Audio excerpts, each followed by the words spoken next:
Greetings, I'm Mabel, and I've recently turned 30. A substantial inheritance came my way, unveiling the unsightly aspects of my husband. Today, I'm eager to share this tale and how, unintentionally, I found retribution against two individuals simultaneously. Let me commence by delving a bit into my background. I grew up distanced from my grandparents, yet our bond remained strong. Every 3 to 4 months they would visit, showering me with affection. My grandmother was particularly fond of me, and her passing when I was 17 left me devastated. Choosing a college in her state allowed me to stay close to her. It was there that I met Toby, my ex-husband, during our junior year. Our relationship flourished, and we got engaged after graduation. While waiting for financial stability to tie the knot, Toby moved in with me. Though our relationship was solid, his sister Julia became a constant source of strife.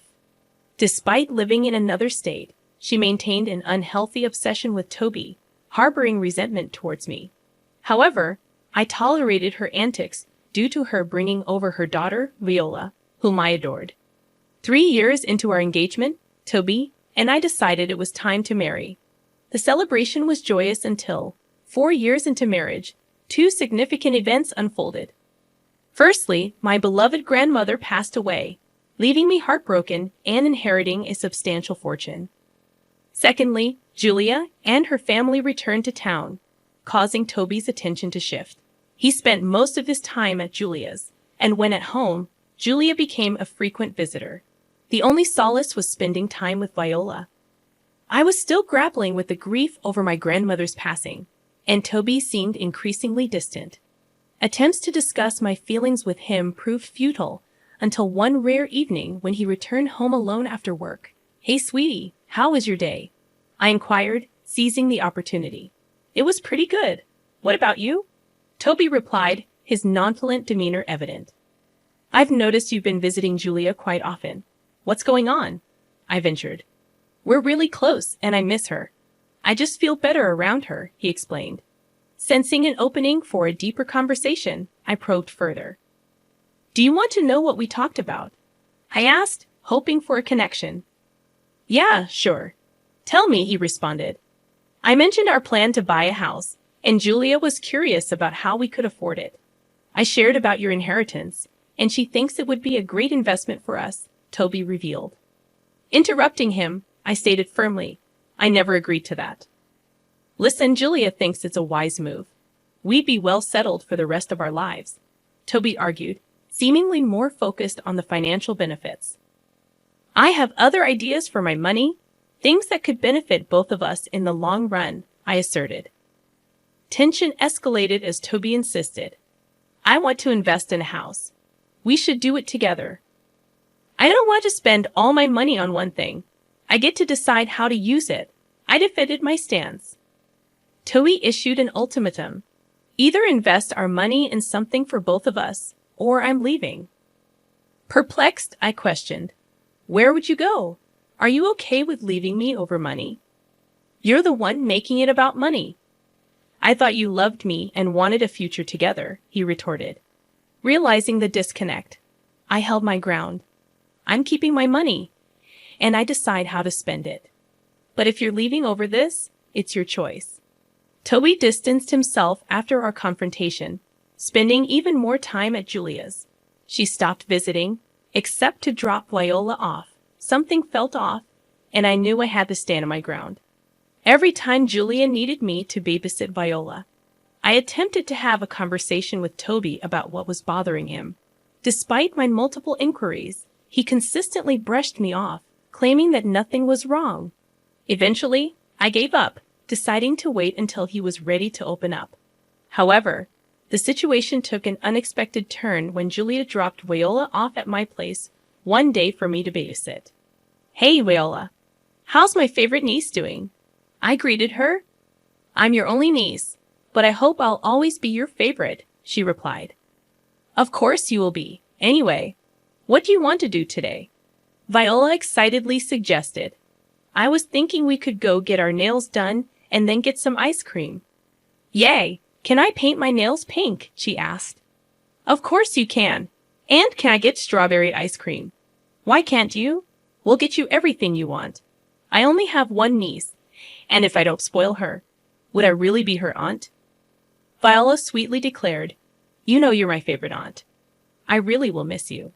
Miss me, sweetie? What do you mean? I'm not going anywhere. Are you sure? Yes, of course. Where do you think I'll be going? Well, it's just that. What is it? You can tell me anything. I swear I won't tell anyone else a word. Viola hesitated but finally shared, Okay, well, I heard Mommy and Uncle talking the other day. Uncle, as in Uncle Toby, yeah. Mommy said she's going to help Uncle with getting some cases. Cases? What are you talking about? They kept talking about some cases that would give them some money. Then she told her uncle that he would have a nice big house after he left you. What? Oh my God, sweetie. When did you hear about this? Well, I heard about this like 2 days ago. Are you sure you heard correctly? Yes, I'm sure that I heard correctly. As soon as Mommy saw that I was listening to them, she yelled at me to go to my room. She also told me not to tell you anything about her talk with her uncle, but I only told you because you're my favorite aunt. Thank you so much, sweetie. Now, enough of this. Let's go out and have a fun day. I did my best to carry on with the day as if I hadn't heard Viola's revelation. I could tell she felt bad for telling me, but I assured her that she did nothing wrong. After enjoying the day, when it was time for Viola to go back home, I made her promise not to tell her mom or Toby about our conversation. Viola promised and hugged me goodbye. As Julia picked her up, panic began to rise in my chest. I sensed something was wrong with Toby, but the idea of him trying to manipulate me into spending my money on him was a new low. It was something I would have never expected from him, so I took the only course of action I could think of and called Toby's father, Edgar, who happened to be a lawyer. Despite the potential suspicion that Edgar might be involved in Toby and Julia's plan, my gut feeling told me he was a good man. Edgar had always treated me like a princess and consistently put Julia in her place whenever she tried to bully me. Edgar answered the call in his usual amiable manner. Hello, darling. To what do I owe this phone call? Hi, Edgar. How are you? I asked. Oh, I'm doing quite well. What about you? He replied. I actually don't know. I called because I need your help, I confessed. My help? What could I help you with? Isn't Toby around? Edgar inquired. He is, but he kind of is the problem, I explained. Oh no, I always told that boy to treat you right because it's really hard to come by women as amazing as you, he sympathized. Thank you, Edgar. You may be the only one in your family that thinks of me as amazing. What are you talking about? Well, I was babysitting Viola the other day, and she told me that Toby and Julia were planning something against me. Against you? What do you mean? She didn't know the specifics, but there is a case involved. Apparently, they plan on taking money from me. What in God's name are you telling me? I also don't know what's going on. I'm worried, and I figured I'd come to you for help, considering you're a lawyer. You did a great job of coming to me. Now tell me, do you believe Viola? I do, and only because in the past few months, Toby has begun to draw away from me. I tried to talk to him about it, but he never took me seriously. All right. And why do you think Julia is involved? Ever since she moved back, they began to spend a lot of time together. I get it. They were living far apart for years before, and it made sense. But then, in the past few months, he was going over to her house for hours every single day. That's a little weird. Did something happen a few months ago that triggered Toby's strange reaction? I got my grandmother's inheritance because she passed away. It was quite a large amount of money. Toby wanted to use it to buy a house, but I was a little hesitant about it. After that, he's been acting weird. My guess is that they're going to try and get your money. First of all, I'm so worried that my children are doing this to you. This was not how I raised them. Secondly, why don't you drop by my office tomorrow and we'll hash this out properly? That sounds great. And you have nothing to apologize for. You're clearly a good man. Thank you for helping me out. I don't know what I would do without you. I was genuinely grateful that Edgar was helping me out. I did not think he would side with me over his children, but I was glad that he did. The next day, I took a day off from work and made my way over to his office. Once there, Edgar apologized once again for Toby and Julia's actions, but I told him to just help me navigate around this. We figured that Toby was going to ask for a divorce. So the first order of business was to contact all the reputable divorce lawyers in our city and ask for advice. This would then limit Toby's access to good lawyers because there would be a conflict of interest, considering they already knew my side. The next thing we had to figure out was how they planned to take my inheritance from me. Fortunately, I had the foresight to keep my inheritance money in a separate bank account, refraining from using it for any purchases for Toby or myself. While I initially intended to buy Toby some luxury items he desired, it became evident that such plans were unlikely to materialize. Edgar and I suspected that the only way for them to access that money was through outright theft. With this in mind, I decided to set up the perfect scenario to catch them. My apartment already had a top-of-the-line security system due to my concerns about break-ins, a fact Toby was aware of and agreed to when he moved in. The next step was subtly letting Toby know that my bank details were stored on my laptop. Creating a facade of bank troubles that he could help me with accomplished this effortlessly. Lastly, I informed Toby that I would be meeting a friend over the weekend, leaving him home alone. Meanwhile, Edgar would serve as a witness and corroborate my alibi. During our conversation, I received a notification that money had been transferred from my account to our joint account. Seizing the opportunity, I promptly called the police to report the unauthorized transaction. Upon my return from meeting Edgar, Toby sat in the dining room, urging me to join him. "We need to talk," he asserted. "About what?" "About us?" I questioned. "Okay, we're not working out," he admitted. "I agree. What do you mean?" I responded. "Well, for starters, I didn't like how you threatened to end the relationship over money. I would have spent on us had you not done that. I didn't think that you would. That's another point. You think so lowly of me, and I don't think that's a sign of a good partner. It's as if you've been a good partner.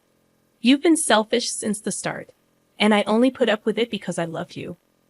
"How in the world was I selfish?" "I helped you pay off your student loans first instead of mine. I supported you for a whole year when you didn't have a job. I sacrificed so much to make sure you were happy. The few times I didn't do what you wanted, I became a selfish monster to you. Don't act like what you did was some righteous thing. I would have done the same for you." "Would you? You never helped me out when I was sick." "Why would I think you would sacrifice your comfort for me when I really needed it? You're just trying to make me feel bad." "No, and the last reason for not wanting to be with you is that I don't want to be with a lying, manipulative thief." "What are you saying? Don't think I don't know about what you and Julia have been planning. I observed you transferring funds from my account to our joint account. I'm aware that you intended to split it during the divorce. Don't bother denying it. I've informed about everything. You've proven to be deceitful, and I see no reason to remain with you." "Well, I'll still get half of what I transferred into our account. I still win," Toby argued. "If I recall correctly, I had security cameras installed in my apartment, and you made that transaction from my laptop at a time when I wasn't at home. I've already reported you for theft. The police should be here anytime soon." "You did what?" "Oh, here they come. Good luck. I'll see you in court." The relief I felt at finally seeing Toby held accountable was unparalleled. The subsequent weeks were filled with courtroom sessions and evidence reviews. Alongside the theft charges, I filed for divorce, with Edgar serving as my lawyer. He fought vigorously to ensure that Toby paid appropriately for his crimes, and Edgar won the case. Toby was sentenced to 2 years in jail and fined an additional $30,000. The taste of revenge was sweet. As Edgar and I celebrated our victory, Julia approached, conveniently absent during prior trials, only showing up on the day of the verdict. Her anger was evident as she pointed her finger at Edgar. "Dad, you are helping this witch. Give me one good reason why I shouldn't have helped Toby." "I don't know, because she literally put your brother in jail, and he deserved his sentence. That will make him think twice before trying to steal from someone again," Edgar responded. Julia questioned, "How could you do that to your own son?" "How could you do that to your own brother?" I retorted, Don't think I didn't see the real reason behind your plan. You were going to help Toby get the money so you could also reap the benefits of it. I was trying to give him a break from this jerk. You have no idea how toxic she is for him. I don't think she was the toxic one, Julia. You were a bad influence on him, and he was stupid enough to fall for your little game. He's getting the punishment he deserves, and maybe now he'll think twice before ever listening to you. You know you're going to lose him this way. He will never talk to you again, Julia stated. Good, because I have no children, as far as I'm concerned, Edgar replied. Don't be so dramatic. I'll be here, but I'm not happy with the way you treated my baby brother. As far as I'm concerned, neither you nor your brother are my children because I know for a fact that this is not how I raised my kids. What are you talking about?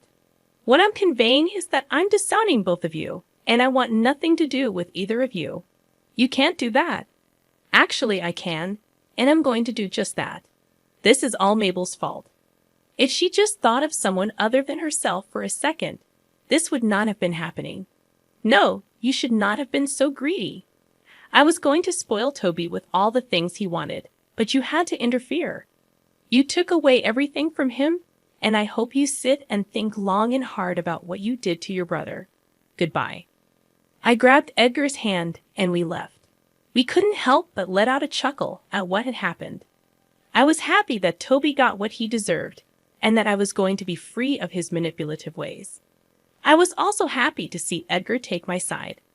I did feel bad that it was because of me that he had lost both of his children, but he assured me that it was their own decisions that led to that.